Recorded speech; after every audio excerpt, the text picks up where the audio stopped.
Si vous cherchez un drone freestyle équipé d'un GPS, d'une Caddx Vista, d'un Crossfire et tout ça pour moins de 380 €, c'est juste après le générique. A tout de suite.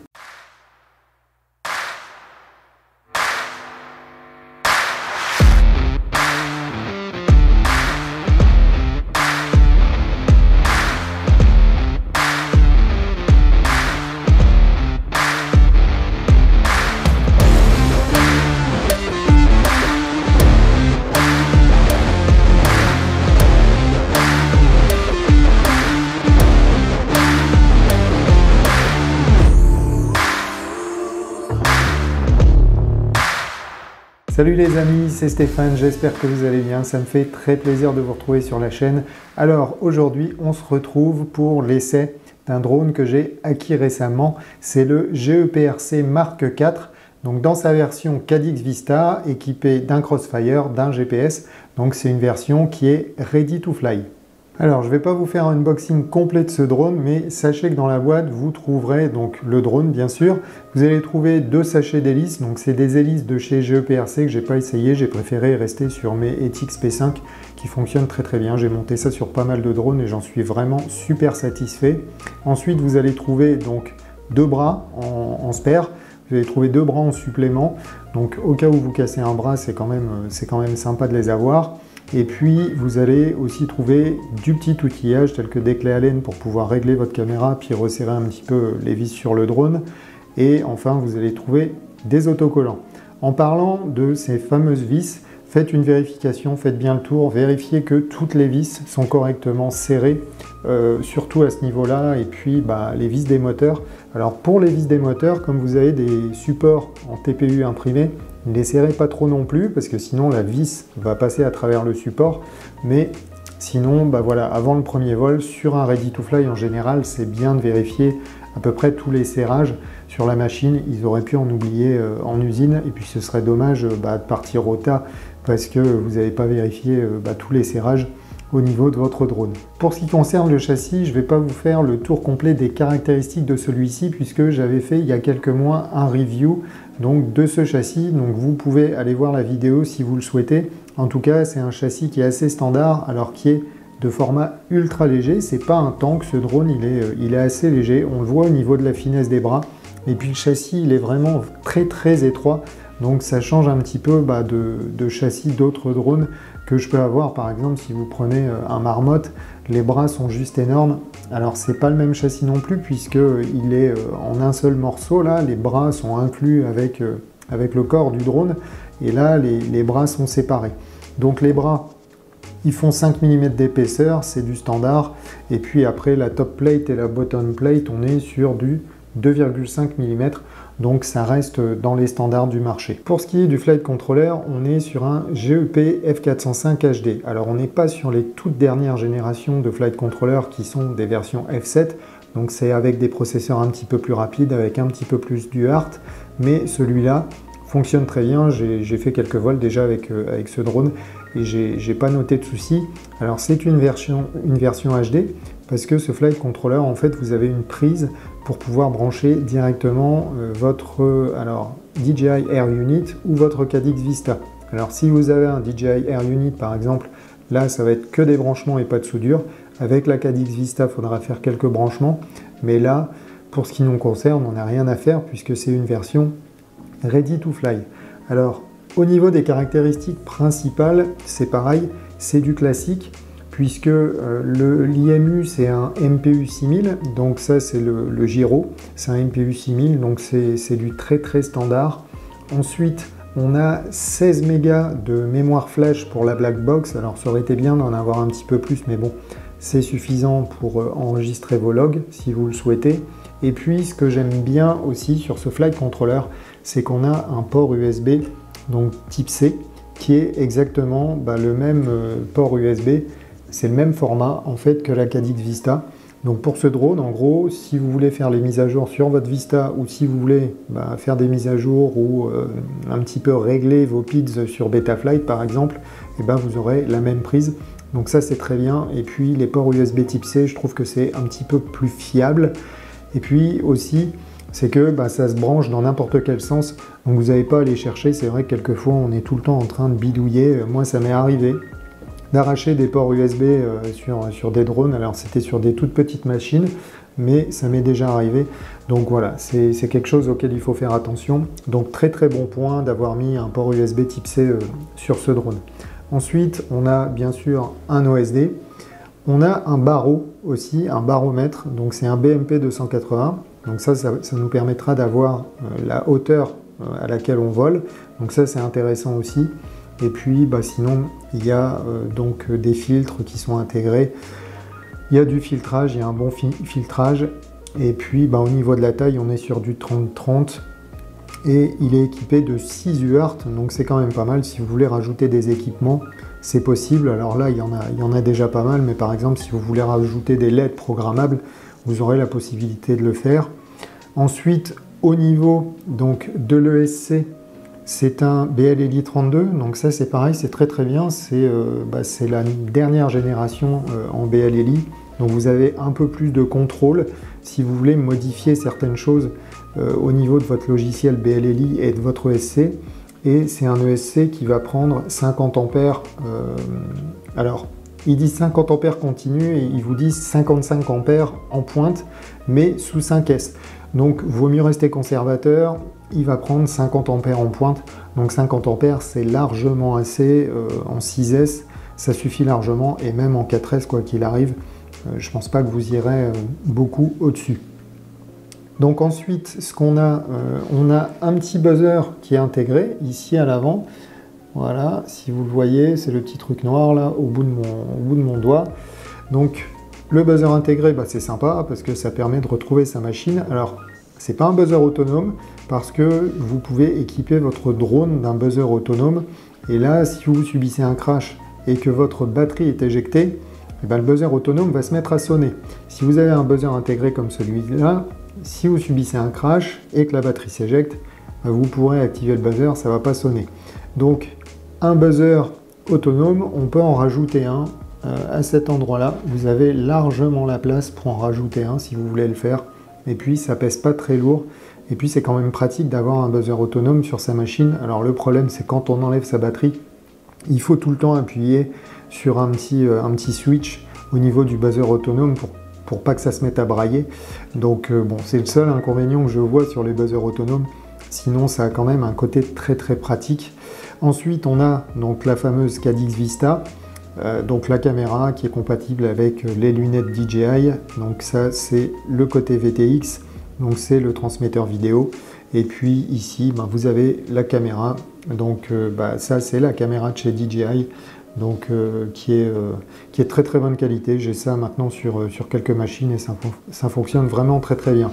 À noter que aussi vous avez une bonne protection de la caméra. Donc vous voyez, la caméra ne ressort pas. Donc si vous avez un crash, c'est sympa. Et puis là, vous avez aussi un petit sabot à cet endroit-là. Donc ça, c'est bien aussi. Et c'est un sabot que vous pourrez changer, commander et puis changer au cas où vous l'abîmez.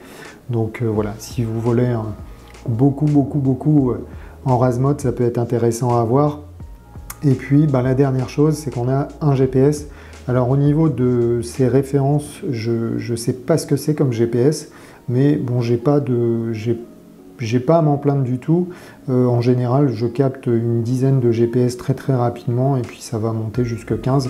Donc ça marche très très bien. Et puis à l'arrière, l'antenne de la Cadix Vista. Donc ça, c'est une antenne GEPRC directement qui est vissée. C'est pas l'antenne d'origine de la Cadix Vista, c'est pas la même. Pareil, au niveau performance, j'ai pas de soucis. Et puis ensuite le Crossfire. Alors sachez que vous pouvez l'avoir dans plein de versions différentes. Vous pouvez l'avoir donc sans récepteur. Je crois que vous pouvez l'avoir avec un XM+. Et puis je crois que vous pouvez l'avoir aussi avec le standard FlySky, il me semble. Donc voilà, il y a plein d'équipements au niveau du récepteur que vous pouvez avoir, il y a plein d'options différentes. Pour ce drone, j'ai pris la version 6S, donc la seule chose qui va changer entre la 4S et la 6S, ça va être au niveau des moteurs. Donc ici, il est équipé de moteurs, donc c'est des GEPRC, toujours, c'est la même marque, ce sont les GR2306-. -5. Donc c'est des moteurs qui paraissent de bonne qualité, pareil, j'ai pas eu de soucis. Au niveau du KV, on est sur un KV de 1850, donc c'est quand même un KV qui est assez haut pour ce genre de machine, et ça marche très très bien.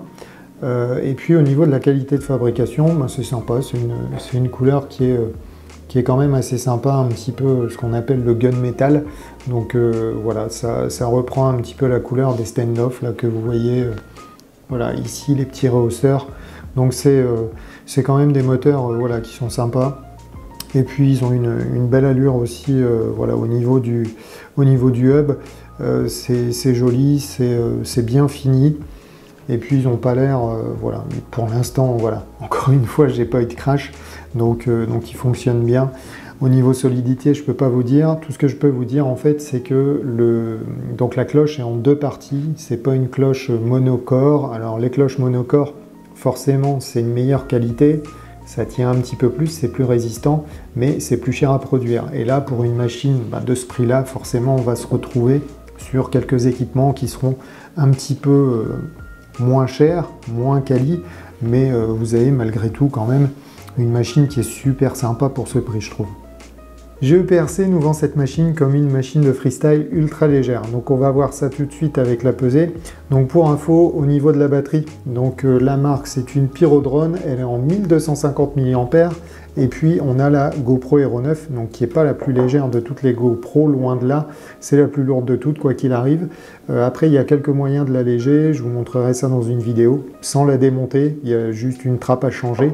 Donc voilà, il y a moyen de gagner pas loin de 30 grammes sur la caméra, ce qui est quand même pas négligeable.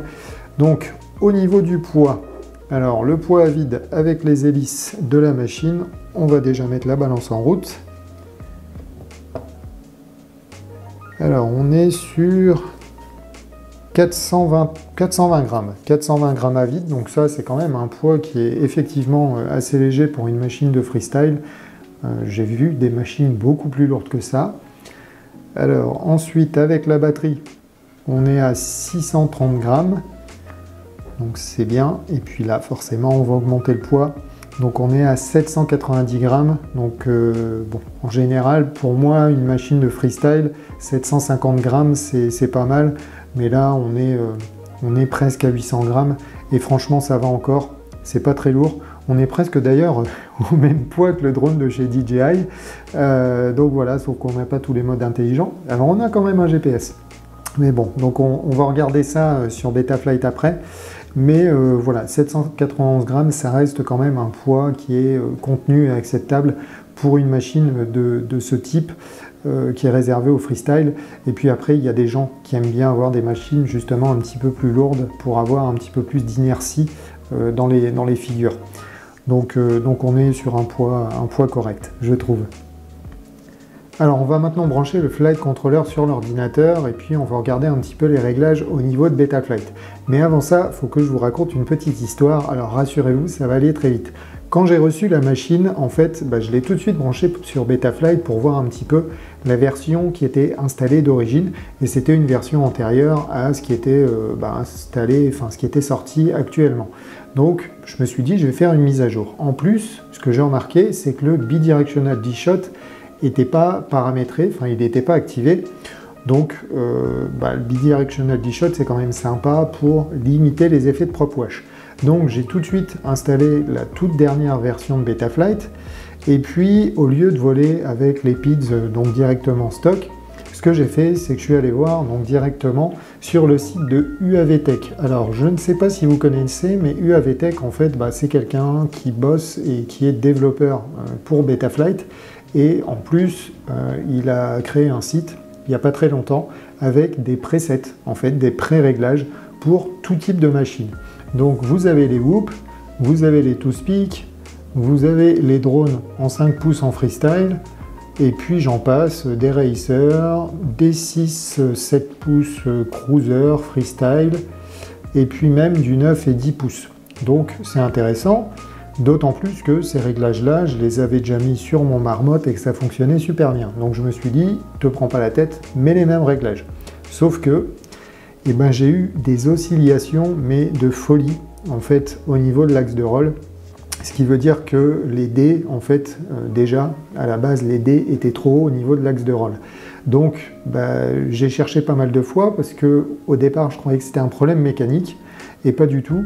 En gros, c'est juste les réglages, les pré-réglages, en fait, qui sont un petit peu trop violents pour ce drone en particulier. Alors, en général, ça fonctionne bien, mais pour celui-là, qui est assez léger, je pense que c'est aussi le fait que ça vienne du fait que le drone soit très léger, et puis peut-être sa géométrie, mais en tout cas, les réglages sont pas forcément adaptés. Alors, j'ai aussi réglé, je vous montrerai pas, mais étant BLLI, si vous allez sur ce site, je vous mettrai le lien dans la description aussi. Si vous allez sur ce site, en fait, il faut faire des réglages sur BLLI, et il faut aussi faire donc, des réglages sur Betaflight. Donc faites d'abord vos réglages sur BLLI, ensuite allez sur Betaflight. Alors quand vous faites les réglages sur BLLI, il faut brancher la batterie, donc absolument enlever les hélices. Mais là, comme on va juste se brancher sur Betaflight et qu'on ne va pas mettre de batterie, je vais pas retirer les hélices pour le moment. Donc je branche le fameux port USB type C, donc c'est super pratique. Et puis on va regarder tout de suite ce que ça donne. Donc ici, rien de changé. Au niveau des ports, donc ça c'est pareil, tout reste d'origine. Si vous prenez un récepteur qui sera déjà soudé, vous n'aurez rien à configurer en plus. Et puis au niveau de la configuration, donc moi j'ai inversé le sens de rotation de mes hélices, ça je le fais toujours. Ici j'ai mis 4 kHz, j'ai activé l'accéléromètre et le baromètre puisqu'il y en a un. Ensuite, j'ai activé le Crossfire, donc il faut se mettre sur RX série et puis Crossfire. Et puis après, ces paramètres-là ne changent pas forcément. J'ai mis le D-Shot 300 puisque ma fréquence de boucle de PID est de 4 kHz. Alors comme c'est une carte, un flight controller de génération F4, il vaut mieux rester sur du 4 kHz. Pour des F7, vous pouvez passer sur 8 kHz, mais là, il vaut mieux rester sur du 4 kHz. Je l'ai mis en D-Shot 300, j'ai activé le Bidirectional D-Shot. Au niveau du nombre de pôles moteurs, ces moteurs ont 14 pôles, donc c'est du standard, ça reste parfaitement standard. Et puis après, au niveau de cette page, on a le GPS. Alors le GPS, il est en U-Blocks, il faut le mettre en Baud Auto, configuration automatique. Et puis, je crois qu'on a fini de ce côté-là. Alors, on va aller sur les réglages du PID. Donc, je vous laisse regarder un petit peu ce que j'ai mis. Je pense que je pourrais encore monter un petit peu mes PIDs au niveau du roll, parce que là, ils sont vraiment très très bas par rapport à des machines standards. Mais pour l'instant, voilà, c'est comme ça, ça vole bien pour l'instant comme ça. Alors, je ne l'ai pas encore essayé dans le vent. Il y aura peut-être moyen de monter un petit peu les I encore, mais j'en suis pas très sûr. Et puis, je vous laisse regarder un petit peu des réglages. Alors c'est pareil, si vous voulez que je vous fasse un dump en fait de toutes ces données, je peux le faire. Vous avez juste qu'à me demander et puis je le mettrai dans les commentaires. Ensuite les rates, alors ça, les rates c'est quand même quelque chose d'assez personnel. Ça c'est en fonction de vos goûts. Moi j'ai des rates qui sont assez bas parce que je suis sur un freestyle assez coolé, on va dire. Et puis, la chose que j'ai modifiée, donc c'est le TPA et le TPA Breakpoint. Donc ça, je l'ai fait sur la recommandation du AVTech. Et j'ai pas à m'en plaindre. Bon, au niveau du récepteur, il n'y a pas grand-chose à voir. Moi, je suis en mode 1, alors ne recopiez pas cette valeur. Au niveau des modes, j'ai mis mes modes comme il fallait. Donc j'ai le Turtle Mode qui s'appelle Flip Over After Crash. Ça vous permet de retourner la machine si elle est à l'envers, et puis que vous êtes un petit peu loin et que vous n'avez pas envie de marcher, et si vous n'êtes pas dans les branches ou les herbes hautes, parce que sinon ça ne va pas marcher.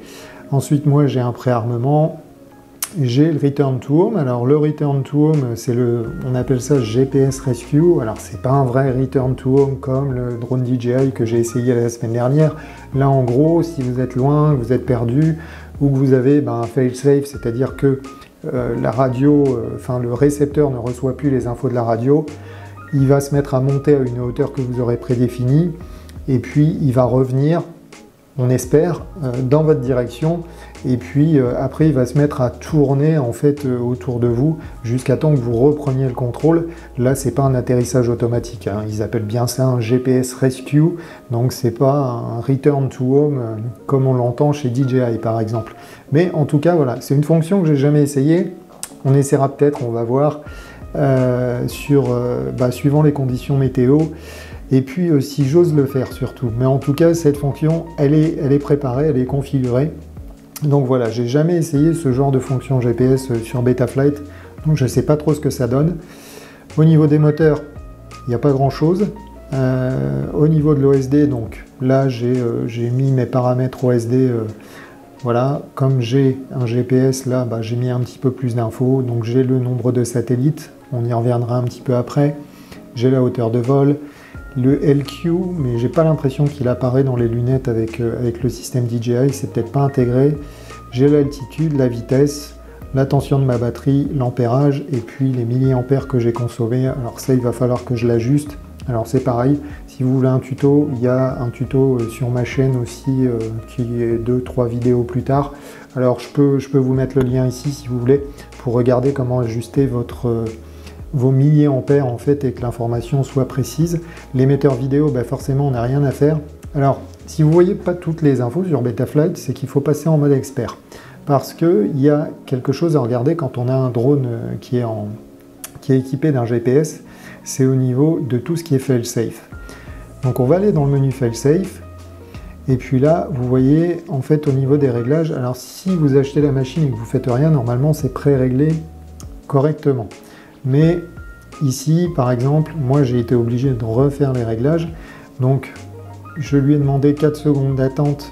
Alors, c'est 0,4 secondes, c'est pas 4 secondes. C'est 0. Si pendant 0,4 secondes, il ne capte pas le signal, il va faire donc un GPS Rescue et il va revenir vers vous. Donc ensuite, au niveau du sauvetage GPS, ici on a tous les paramètres. Alors, il n'y en a pas beaucoup à modifier. Ce qu'il faut modifier, en fait, c'est l'altitude en mètres. Alors, c'est pas une altitude, c'est une hauteur. C'est la hauteur en mètres à laquelle le drone va monter avant de commencer à revenir. Donc moi, je l'ai mis à 50 mètres. Parce qu'en général, voilà, on n'a pas trop d'arbres à 50 mètres. Donc bon, si vous volez à côté d'une antenne de télécommunication ou des choses comme ça, normalement, il ne faut pas. Mais si vous volez à côté d'endroits qui sont assez hauts, pensez au fait que cette altitude, en fait cette hauteur, elle sera peut-être pas suffisante pour revenir.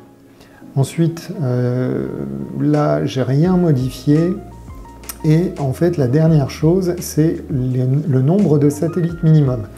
C'est-à-dire que, en fait, votre machine, votre drone, il ne va pas s'armer, les moteurs ne vont pas démarrer tant qu'il n'aura pas 8 satellites. Alors je vous recommande de laisser 8 satellites, vous pouvez descendre à 6, mais par contre vous aurez une précision au niveau de la position de votre point de départ qui sera moins élevée avec 6 satellites. Donc moi je recommande d'en garder 8, gardez 8 satellites, comme ça il va bien garder, parce qu'au moment où il va choper 8 satellites, et quand vous allez armer les moteurs et décoller, lui il va déterminer que le point de décollage, c'est son point de retour, donc plus c'est précis et mieux c'est.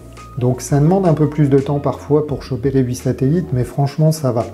Et si vous faites des vols un petit peu loin et que vous n'êtes pas sûr de vous, effectivement ne cochez pas ça, puisque là en gros vous pourrez décoller sans avoir ces 8 satellites. Même si vous avez 0 satellite, vous allez pouvoir armer et décoller avec le drone, ce qui n'est pas forcément recommandé, parce que là, si vous faites un GPS Rescue, il ne va pas savoir où revenir, et s'il chope ces 8 satellites, par exemple, à 200 mètres de vous, et lui, il va dire c'est là que je dois revenir. Donc, évitez de cocher cette case si votre drone est équipé d'un GPS, bien sûr, et le mode altitude. Alors, ça, en fait, c'est par rapport à l'altitude initiale.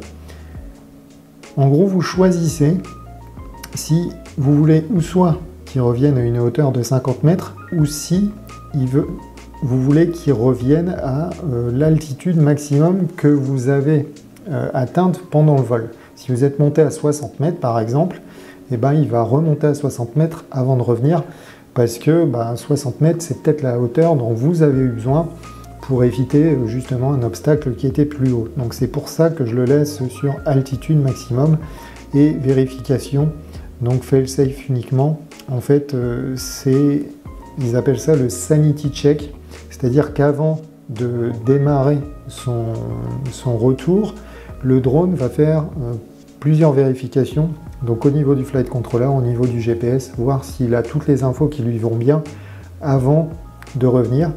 Et si il lui manque une info, il ne va pas engager le return to home, alors qu'on n'appelle pas return to home, ça porte un autre nom, je m'en souviens jamais, mais en tout cas, il va pas engager le GPS rescue, voilà, c'est ça, il ne va pas l'engager. Donc faites attention aussi avec cette vérification, mettez-vous sur fail-safe uniquement et ce sera très très bien.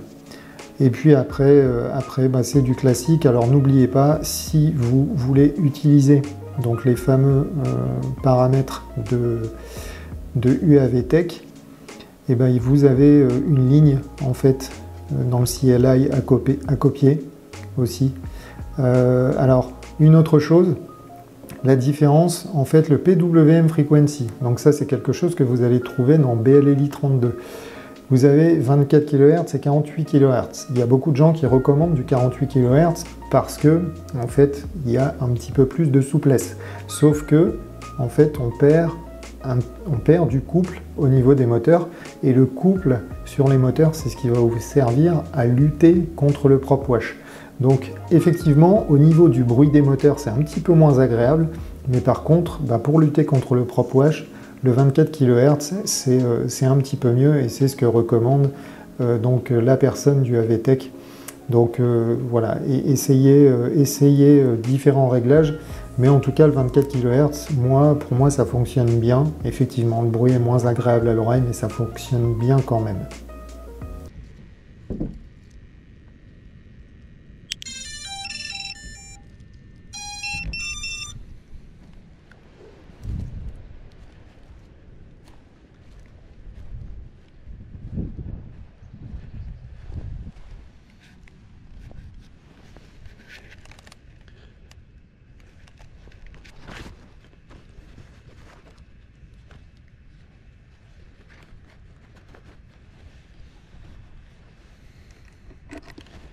Alors on va juste attendre que les GPS s'initialisent. Alors pour l'instant il me dit 14, mais j'ai l'impression que c'est sur la dernière session de vol, enfin sur le dernier vol que j'ai effectué, parce qu'à chaque fois il me met un chiffre comme ça directement et c'est juste pas possible qu'il capte tous les GPS à l'allumage direct. Donc on va attendre, je pense qu'il y en a pour peut-être 3 minutes. Voilà, donc je vais un petit peu accélérer la vidéo et puis une fois que je suis prêt, je vais mettre la GoPro sur le drone et puis on va pouvoir voler. Enfin, je vais allumer la GoPro, elle est déjà installée, hein. Je pense que vous la voyez. Merci à la caméra 360. Voilà, donc c'est la GoPro Hero 9. Donc pour info, j'ai pas du tout activé la stabilisation sur la caméra pour que vous voyez un petit peu ce que ça donne au niveau du vol sans cette fameuse stabilisation GoPro. Voilà, alors, toujours 14 satellites, donc toujours pas bon. De toute façon, si on essaye d'armer, comme je vous avais expliqué, en fait, il veut pas, puisque en fait, il n'a pas son nombre de satellites minimum requis, qui est de 8. On l'avait programmé sur 8, si vous vous rappelez bien. Donc on va attendre un petit peu, c'est pas grave, et puis dès qu'on a des satellites, on va armer, et puis on va décoller. Alors sur le vol d'après, forcément ça va aller beaucoup plus vite. Il va aller beaucoup plus vite à acquérir les satellites. Donc là c'est juste, voilà, il en a 5, ça y est.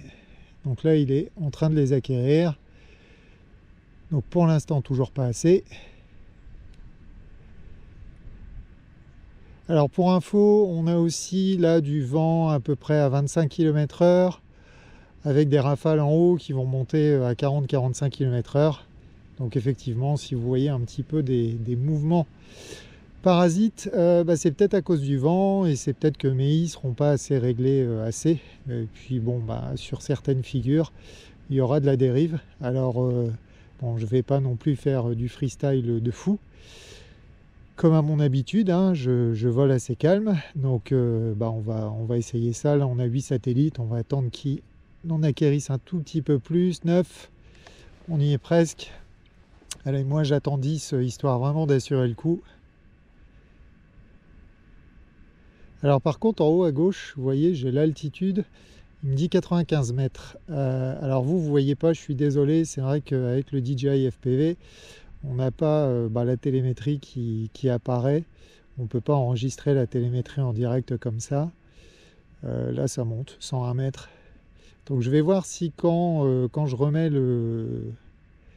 quand j'arme le drone, si l'altitude de vol repasse à 0 ou pas, si elle se réinitialise. Allez, 9 satellites, ça devrait armer. C'est tout bon. Et effectivement, donc je confirme, l'altitude de vol s'est réinitialisée. Alors je vais enregistrer aussi dans les lunettes. Comme ça je vous mettrai la vidéo donc de ce premier vol qui n'est pas le premier, enfin c'est le premier de la journée.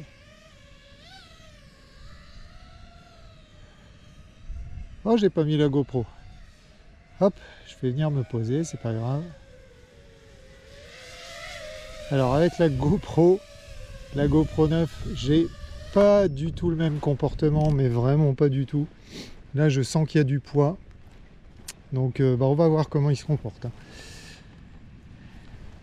Parce que finalement, tous les vols d'essai que j'ai fait, je les avais fait sans caméra. J'aurais peut-être dû essayer avec une caméra. Allez, c'est reparti. Et puis je redémarre l'enregistrement. Voilà.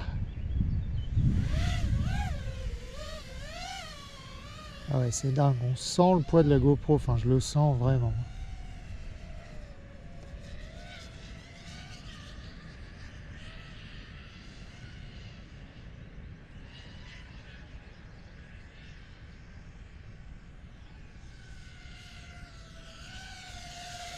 Alors on va voler tranquille pour se réhabituer à la machine.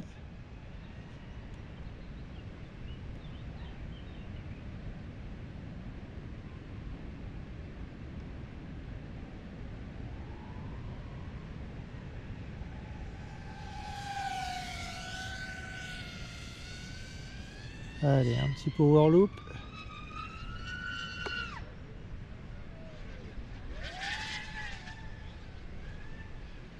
Ah ouais, ça ballotte, hein.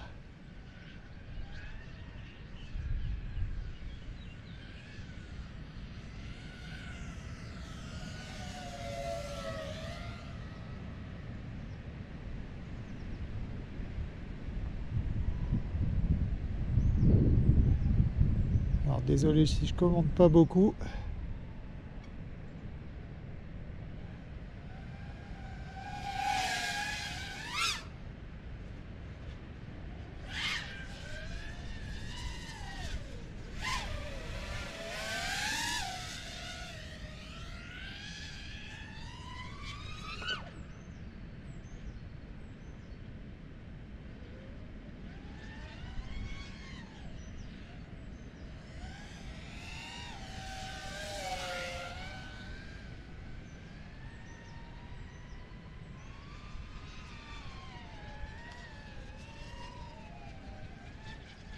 Oh là là, comment il secoue. Il y a encore des réglages à faire, hein. Là, il y a le poids de la GoPro. Du coup, c'est plus du tout la même histoire.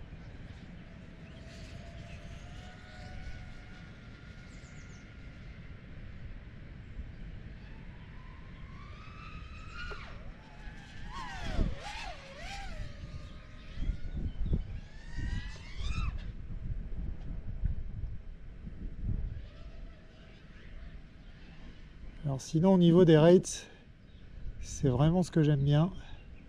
C'est super souple. Alors je pense que ce serait vraiment trop mou pour certains.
Hop là, on tourne un peu la pelouse.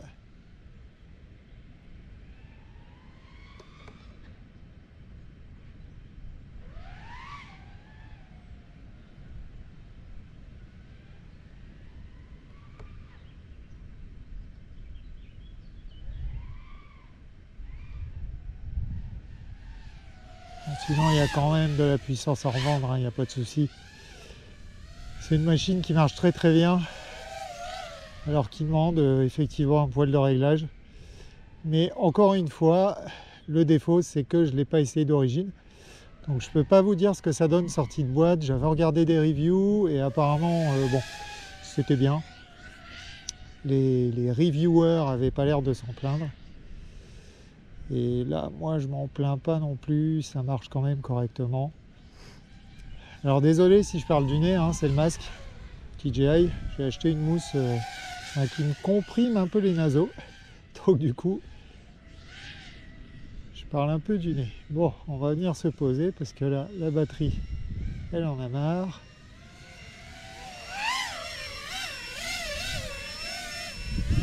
Il y a même le drone qui râle.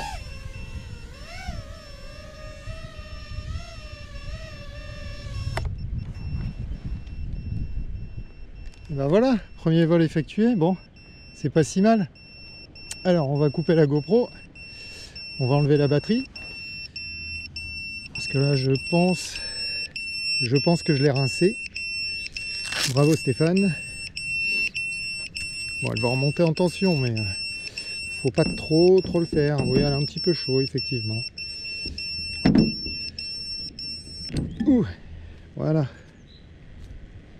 Bon alors bilan pour ce premier vol, comme vous avez vu, ça vole pas pareil, enfin vous n'avez pas vu les vols précédents forcément, où je volais pas avec la GoPro, mais je peux vous confirmer que ça vole pas pareil. Forcément sans la GoPro on est beaucoup plus léger, donc on a beaucoup moins d'inertie, et puis au niveau des PIDs ça se ressent aussi.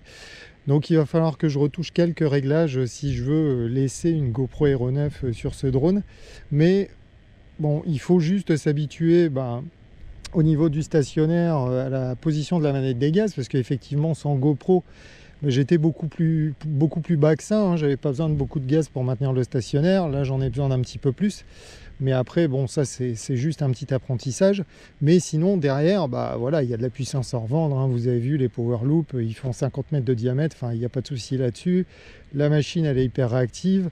Là j'étais en train de regarder les moteurs, ils sont pas du tout chauds, rien du tout, tout va bien. Donc il y a peut-être moyen encore de pousser les PIDs. Et puis comme d'habitude on a ce fameux retour vidéo DJI. Donc voilà, c'est quand même une machine qui est pas mal pour 380 € avec le récepteur Crossfire. Bon, je trouve qu'on en a vraiment pour son argent. Donc voilà, écoutez, on va se refaire un deuxième vol. Et puis voilà, ça va être sympa. Je vais peut-être vous le mettre en musique celui-là, hein. Je vais arrêter de blablater. Et puis je vais essayer de voler un peu mieux, on va dire.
Alors voilà, je viens de rentrer, j'ai juste enlevé le drone du sac.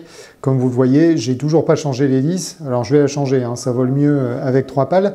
Mais pour faire un petit bilan, je trouve que voilà, c'est une super machine. Déjà, on a eu un petit crash, alors qui est minime. Hein, c'était voilà, le drone a atterri dans les broussailles. C'était un appontage dans les broussailles. Donc ça n'allait pas lui faire de mal, ça je m'en doutais bien. Par contre, vous avez peut-être vu dans la vidéo qu'il y a un poteau qui n'est pas passé loin, donc ça m'a un peu plus fait peur, surtout pour la caméra. Mais bon, voilà, dans l'ensemble, ça s'est bien passé. Il y avait beaucoup de vent.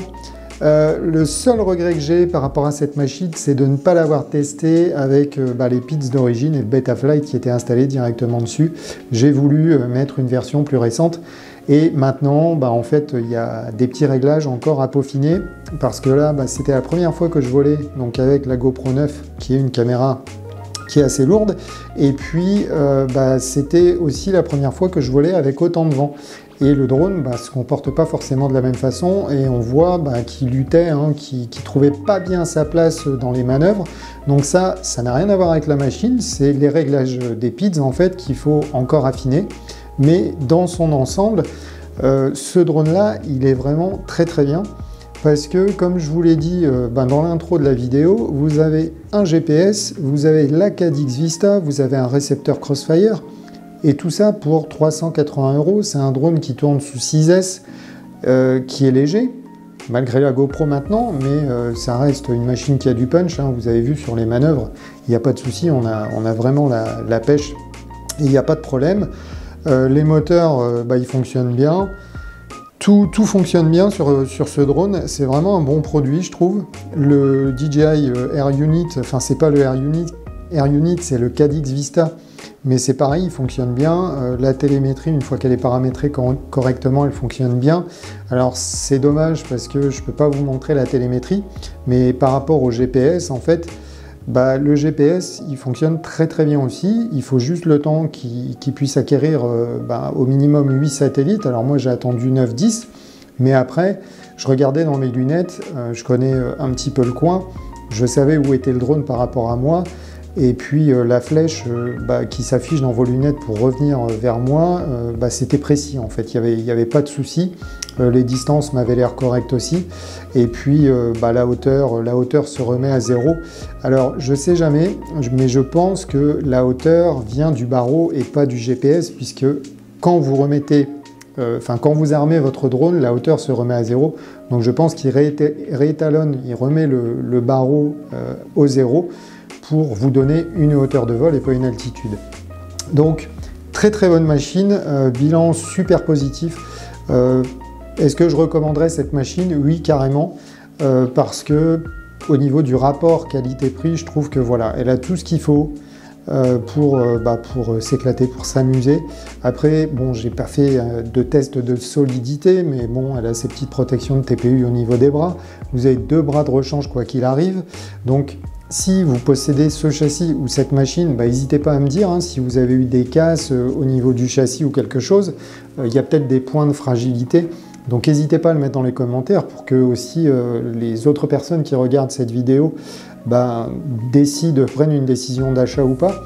Parce que finalement, moi je fais un essai assez rapide de la machine, mais c'est pas un essai long terme, on va dire. Donc c'est bien d'avoir le retour d'autres personnes. En tout cas, si vous souhaitez acquérir cette machine, je vais vous mettre un lien dans la description. C'est un lien affilié. Donc c'est un lien Banggood et si vous achetez la machine avec ce lien, ça me permettra de toucher une petite commission et puis de continuer à vous faire des vidéos de qualité. Et puis aussi, n'oubliez pas que j'ai une page Facebook qui s'appelle Banggood France Drone FPV Promo.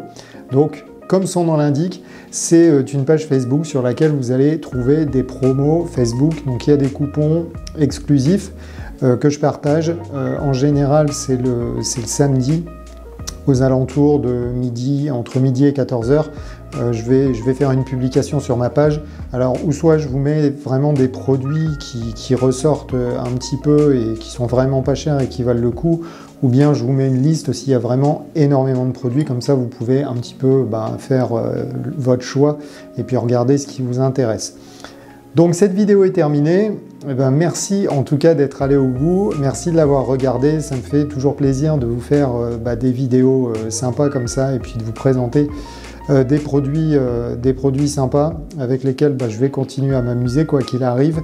Et puis si la vidéo vous a plu comme d'habitude, n'hésitez pas à mettre un pouce, un commentaire et puis bien sûr abonnez-vous à la chaîne. Parlez-en autour de vous, je sais pas, à votre famille, à votre frère, à votre sœur, voilà, à votre tante, à votre grand-mère, à votre grand-père, que sais-je.